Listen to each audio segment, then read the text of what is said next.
Hey guys, Cameron with CBM Reviews here, and I have been so busy with work and everything that I have not been making videos as much as I would love to.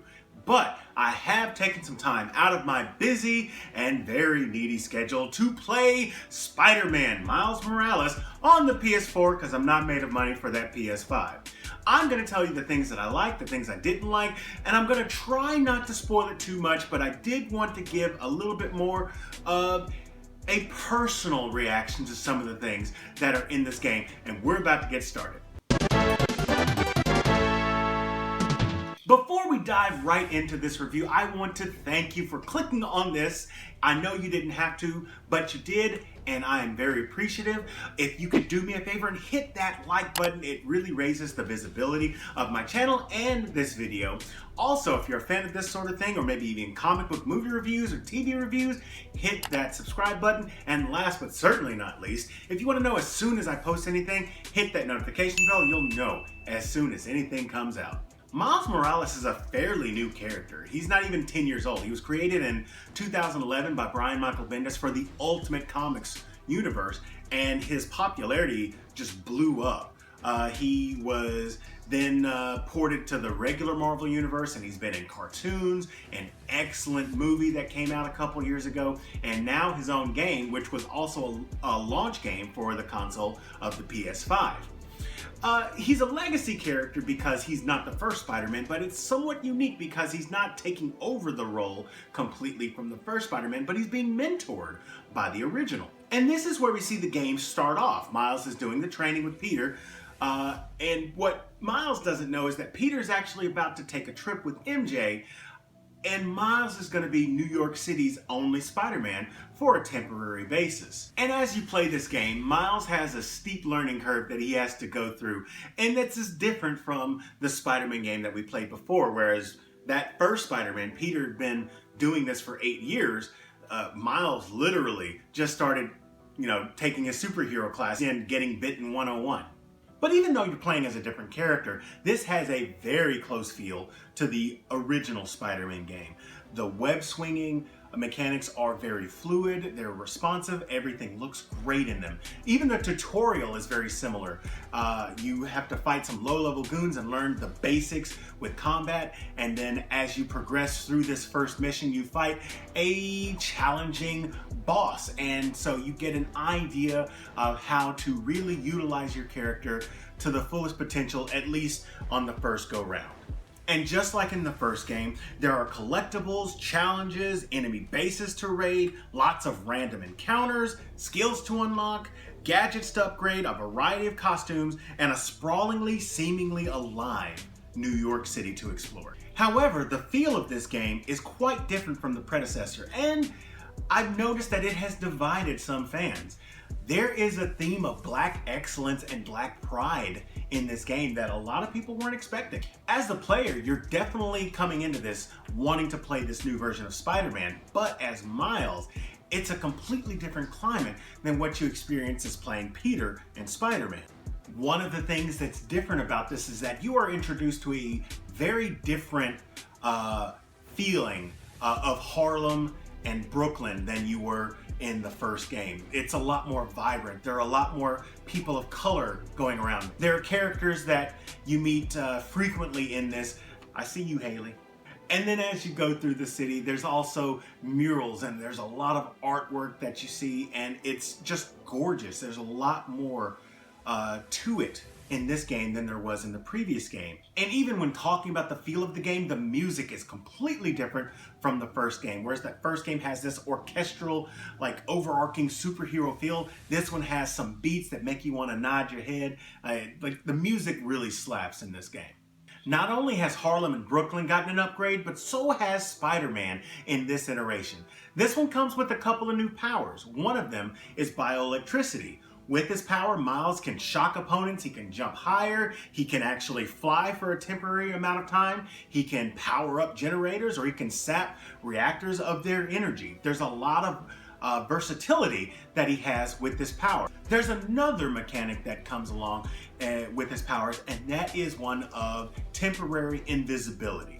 I really love this power because this game definitely throws a lot of bad guys at you at one time. And being able to turn yourself invisible really gives yourself a chance to breathe, a chance to regroup, a chance to come at them from a different angle without worrying about being completely sniped or picked off in the midst of it. One of the things that I kind of felt like it did is that it turned this game into a stealth game. And that's not saying that it took away any of the fighting mechanics, but it gave you more than one way to play. If you want to do this more stealthily, you can do it stealthily. If you wanted to do it more with combos, you could do that. It just gave you more ways to play, and I definitely appreciated that. This game features the Tinkerer, who happens to be one of Spider-Man's oldest villains. The Tinkerer was featured in Amazing Spider-Man #2 alongside the Vulture, but this also is not your daddy's Tinkerer. This is also a legacy character. In this case, it's a legacy villain. To be completely honest, I somehow have mixed emotions over this because I understand that they tailor-made this villain for Miles, but sometimes things are a bit cliche. I'm not saying that some of the revelations were bad, but I kind of saw them coming. They were either foreshadowed or I just had a good feeling that I knew what was going to happen. So there weren't any surprises. That's not saying it's bad, but that's saying I wasn't exactly in love with it. Remember I said that this game is very similar to the Spider-Man game that came out 2 years ago. Peter and Octavius had a history, and this game not only mirrors that kind of history, but it also reminds us of that history as well. There are a slew of supporting characters in this game. The main character that comes to mind is Genki. Genki is your man in the chair and helps out Miles in all kinds of things. He's always in his ear to help out with missions or with maps or suit constructs. I love the fact that Miles has somebody who he can trust wholeheartedly with his secrets as well as regular life problems. I love that. Rio is his mom, who plays a very important part in this game as well.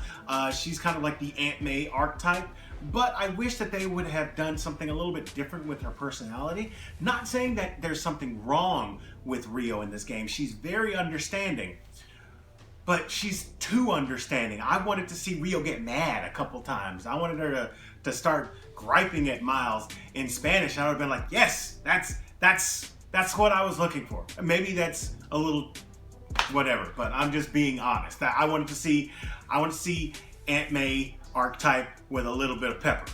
And you can't have a Miles Morales story, at least an early telling of it, without having the Prowler in there. And Aaron Davis makes several appearances in this game. All of them are helping him grow into a person and understand the relationship that people have, especially if one of those people harbors secrets. There's also a archetype villain in this, in Simon Krieger. He is like the head of Roxxon, and I did not like this character. This character felt very one note. This character felt very I just didn't like him. And I'm not saying that I didn't like everything about him, because Troy Baker, who did the voice of Simon Krieger, did a phenomenal job with what he was given. I just didn't like the smarmy, smug guy. And little spoiler, I wish that Miles Morales was able to deck him in the face at least one time, but the road not taken. Something else you gotta have if you're gonna have a Spider-Man game are those J. Jonah Jameson podcasts. JJ is back with more bashing of the wall crawler, trying to tell New York how much of a menace he is. And it's great because he's even more Alex Jonesy than he was in the first game. In this game, you can hear him try to sell his action figures or his beef jerky. I'm not making those up. Those are real things that he tries to sell as he berates his intern Jared on the podcast. But that's not the only podcast that you get. You get the Danny Cast, who is not only a fan of Spider-Man's, but is an ally. And she helps out with Spider-Man whenever he is doing missions of a specific kind. And then she also cares very much about the community, trying to help out, give tips, give hints. In a certain moment in the game, she is the call to not necessarily arms, but trying to let people know this is what you need to do to stay safe. She even interviews somebody who's running for office. I'm glad that there was a contrast to JJ with the Danny cast because, you know, variety is the spice of life. So the game itself is a very worthy successor to the original 2018 Spider-Man. The fighting mechanics are very similar to the original, even though Miles has a couple new powers. Everything chains together fairly well, although at times the camera wasn't exactly my friend. The way that the story is told, it works. It's not as long as the first Spider-Man game, but you know, for a new character, they give him plenty of things that he has to overcome. I would hope that in the next game, it could be like the GTA 5 mechanic where you can switch between different Spider-Men or maybe Spider-Woman. Also, the boss fight at the very end of this game is a lot more challenging, in my opinion, than the Doc Ock fight at the end of Spider-Man. This fight has, I think, 4 phases, and even though the boss isn't the strongest, the things that you have to do in order to get to the boss make it challenging, and I'm glad that it didn't feel like a cakewalk. I felt like I had to earn that W. I'm also glad that they did something that I was not expecting at all. And this is a spoiler, but not to any of the gameplay or the story. But after you beat the game, there is a small but touching tribute to Chadwick Boseman. Chadwick Boseman is, if you didn't know, he was the actor who played Black Panther in the standalone movie as well as Infinity War and Endgame, who unfortunately passed away earlier this year. And I'm glad that they were able to show reverence to somebody who has done so much for the comics community, but also so much for the Black community, and how he exemplified Black excellence, which is something that they, as I said before, tried to showcase in this game. If Black Panther wasn't very popular in the movie theaters, we may not have gotten this game. So I'm so glad that they decided to give tribute where it was due. And even though I have all these positive things to say about the game, it's not a perfect game. There are some issues, at least with the PS4 version, there are some issues with the character models. There were times where I had half a character model. There were times where I had no character model. There were times where I had a floating head. You know, that's to be expected with any game that hasn't gone through any kind of patchwork or anything like that. So that wasn't a big issue. It didn't take me out of anything. The first game, which I truly love, had 8 different classic Spider-Man bosses that you would fight throughout the entirety of the game. And this one has 2. And the game puts you in more perilous situations than boss fights.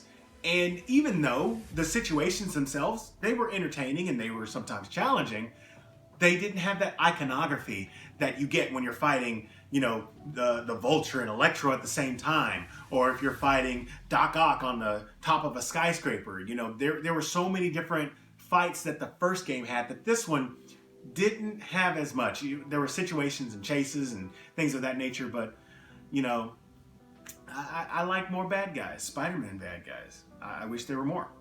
I think, though, my biggest complaint, and this is going to be the thing that dings the score at the end more than anything else, was the fact that Miles' greatest superpower is not the web slinging or the sticking to walls or the bioelectricity or invisibility. It's the plot armor.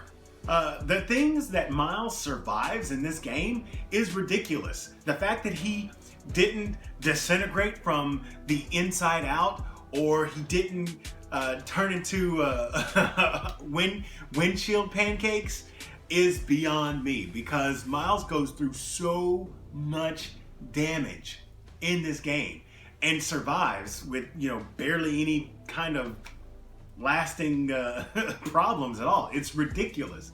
And that kind of took me out.